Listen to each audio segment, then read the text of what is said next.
Hey everybody, welcome to The Bottom Line. I'm Michael Noland. Tonight we're going to be talking a little bit about Mötley Drool Bag, a little bit about Mick Mars, as well as his album, The Other Side of Mars, and we're also going to be discussing some of the things that Mick Mars has said himself regarding his own physical health. You see, in one interview almost a year ago, Mick Mars stated clearly that he honestly thought that he only had about 7 to 8 years left to live.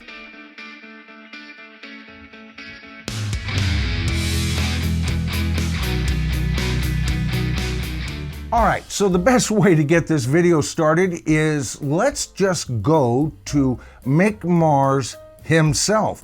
In an interview, like I said, about a year ago, he was speaking to rock journalist Andy Green, and Andy Green was asking him about his future. They had already discussed some of the shenanigans between the band and Mick Mars in the interview. We've discussed those many times on this channel. The band is trying to pull a Don Felder on the man, and there is no doubt about that in my mind. But then they got to a point in the interview where Andy Green asked him, basically, where are you at this point in your life? Now, Mick Mars responded by saying that he had recently just sold his music catalog because he had retired due to his AS condition, and that he needed that money to, well, basically live the rest of his life on. And he also indicated that his impending death would not be that far off into the future. At that point, Andy said, well, you know, you never can tell. And from that point on, I want to discuss tonight what Mick Mars had to say. So let's go ahead and go to that interview, and we'll take it from the spot where Andy said you never can tell. At that point, he stated, now I can relax and don't have to worry about anything. I'm probably just going to live another 7 or 8 years. Now, Mars went on in true gunslinger fashion by saying, I'm old enough, man. I'm not going to live to be 85 or 90. I just have a feeling, and I don't want to either. Now, this isn't just a guy talking about, you know, live life hard, leave a young and good-looking corpse. The man's getting up there in age, there's no doubt about that. But you know, when he talks about what he has to endure here, it just boggles the mind. He goes on to say, my brain doesn't want this ugly-ass body that's all fucked up to keep going. I wish that I could just take the information out of my brain, put it on a chip and into somebody else or a robot. Now, why would he wish such a thing? Well, he makes it clear. He says there's still a lot of stuff going on up there. Now, this isn't just a condition Mick Mars contracted in the last decade or so. This is a condition that he has lived with all of his life, with pain starting as young as 14 years old. But it wouldn't be until he was 27 years old that he would get a diagnosis. Can you imagine living with such a thing for 13 years of your life, constant pain, and having no idea what was wrong with you? Now, how degenerative is this disease? Well, listen to what he says right here. He says, my spine is now one solid bone. It feels like there is a 40-pound cylinder block tied to my forehead with string at all times pulling it down. Now that speaks to his physical demeanor when he's on stage. For decades he's been hunched over. And you know what? With his stage makeup, it didn't look bad, actually. It kind of looked like the character he was portraying on stage. But for Mick, This is his own personal life. This not only affected him physically, but it also affected him as far as his basic ego was concerned. He hated seeing videos of himself hunched over, his spine more in the shape of a question mark than a spine. And he said, "I look like a skeleton, and I hate seeing that on video." Well, Mick, I think any of us who would be going through what you're going through would feel the very same way. But kudos to you for getting up there anyway. You know, in this same interview, Mick talked about how he will not use a cane. He will not use a wheelchair, Phil Collins. And it's a matter of pride with him. You know, that kind of goes along with not being a rock star, but being an artist. And that's what brings me to the part 2 of this video. Mötley Crüe would never have been what they are today without Mick Mars. He not only financed that band, but he also named that band. He is an original member, and the crap going on between him and that band sickens me to no end. But there is a bit of a silver lining in this very dark storm cloud, and that would be the fact that once Mick was away from the band and not touring, what happened? He finally got around to delivering to us a brand new album, one that he's been promising since 2014, and you kind of got to wonder what was stopping him finishing it up. Well, of course, it's the constant touring, and I've talked about how constant touring is as big an enemy to rock and roll as the likes of Jan Wenner and the hip-hop and rap crowd that have got their tendrils into the Rock and Roll Hall of Fame. You see, once he was off the road, he could concentrate on an album. What he gave us was a 10-song, 38-minute album, direct to the point with original music. A lot of people saying that his guitar style, if anything, was pretty much what he did with Mötley Crüe. Oh, really?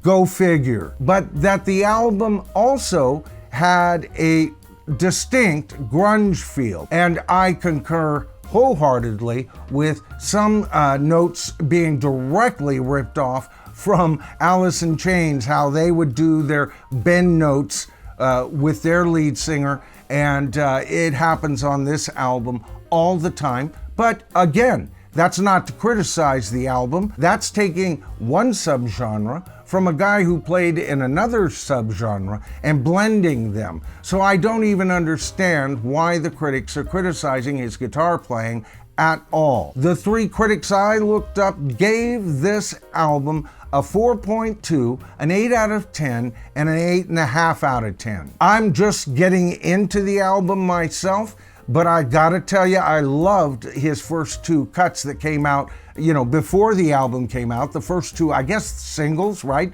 And I'm getting into some of the other stuff.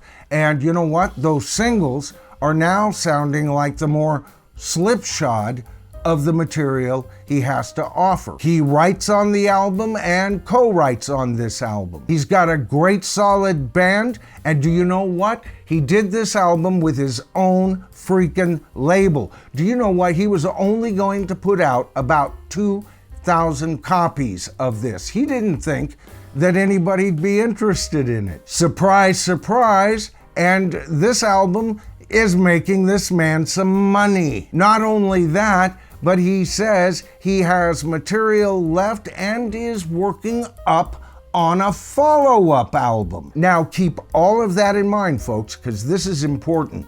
Mötley Crüe has said that they have got to be done with Mick Mars, not only just because of touring, but that I think they've even claimed he played backing tracks. Of course, his counterclaim is he held them up for decades and they were using backing tracks. Now, I've done videos that have absolutely busted these guys.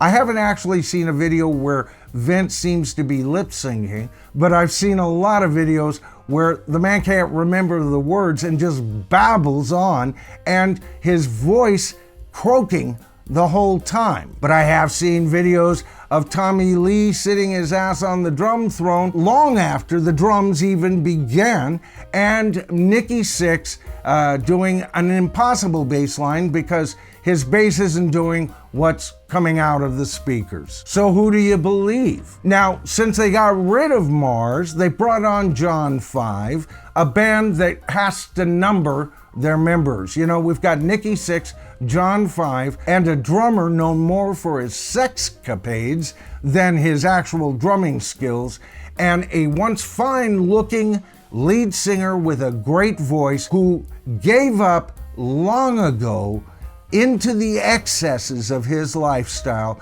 and should probably, by all rights, be rotting in prison right now. But what do we get from the one guy they say that was causing all the problems? We get brand new material. Not only do we get brand new material, we get what I consider to be a solid A album. Would I put it up as a classic rock masterpiece? No, but a solid A album these days would make it a modern day masterpiece at the very least. Now, another thing he embraces on this album is the use of strings. I think that was very wise, and I love it. I absolutely think this album is top notch. We'll see how it wears with me as I give it more listens.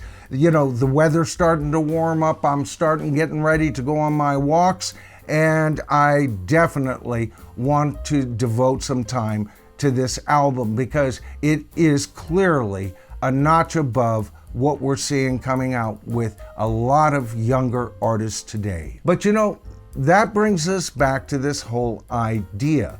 See, Mötley Crüe are rock stars. There's no doubt about it. Mick Mars, when he was with them, was a rock star. What is a rock star? Well, that's somebody who's got a rock album out, whether it's a single artist or a group, as is this case, and it does well on the charts. They tour stadiums. They live excessive lifestyles because of the money they've made off being rock stars. And for many, what started off as an artistic endeavor often just evolves into excess, and they die as artists. You see, Mick Mars is talking about his life expectancy. I'll tell you one thing.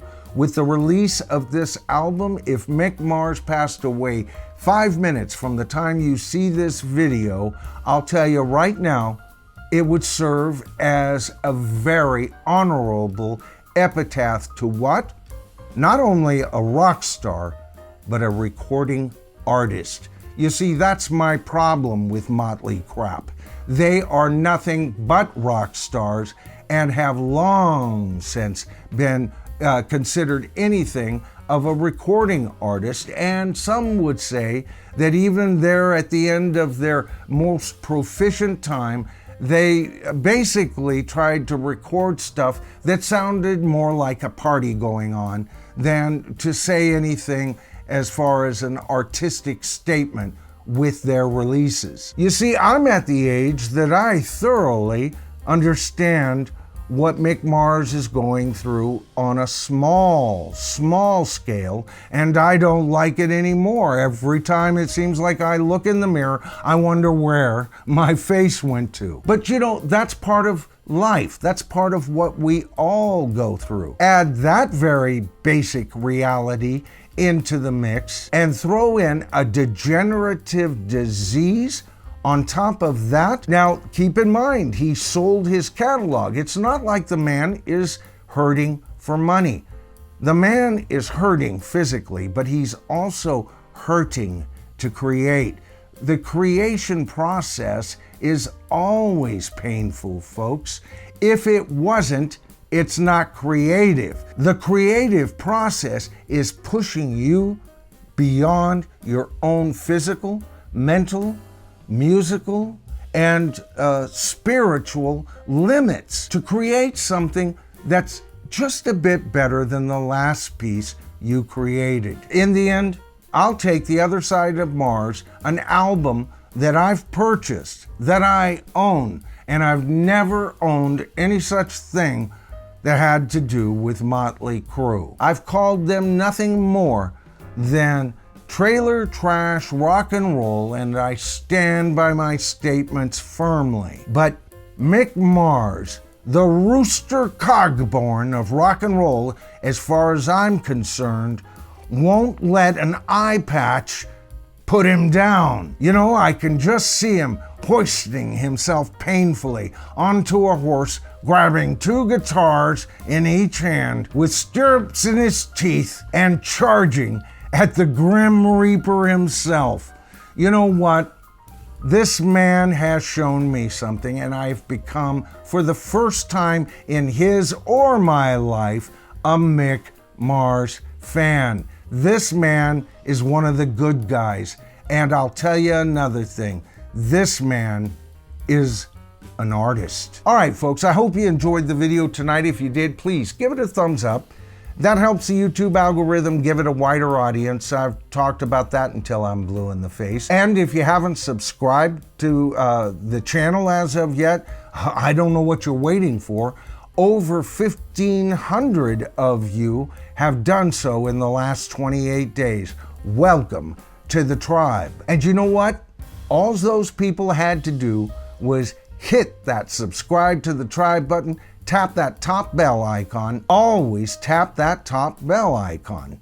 You know, otherwise you won't be notified of all my future videos. And another thing, folks, I've been off the channel for 2 weeks. My son had a surgery. I wanted to be there for him, and he had some difficulties post-surgery, and it didn't go quite as easily. So I have been making sure to post shorts all the time I was gone.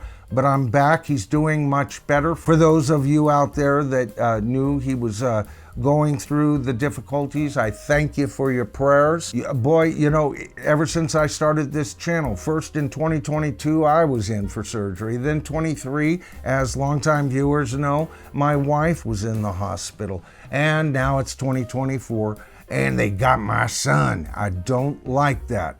Welcome back to the land of the living, big dog. Oh, and another thing, the names you've been seeing that have been just kind of rolling across the screen, those are brand new subscribers. And on all of my regular videos, I always give shout outs to new subscribers. Now, just bear with me in getting your names up there. I am so far behind. You can't have the growth this channel has had and be able to shout everybody up.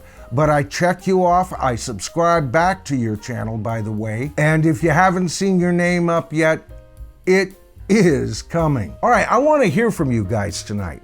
What do you guys think about, first of all, Mötley Crüe? I know a lot of my viewers really love this band, and I've always said when they first came out, they were a good band. Not my style of music, not my style of presentation, but they had some great recordings. They were proficient at what they did, and if you fell for the whole hook, line, and sinker, rock on. I mean, they were a great party band. But what do you guys think of this band?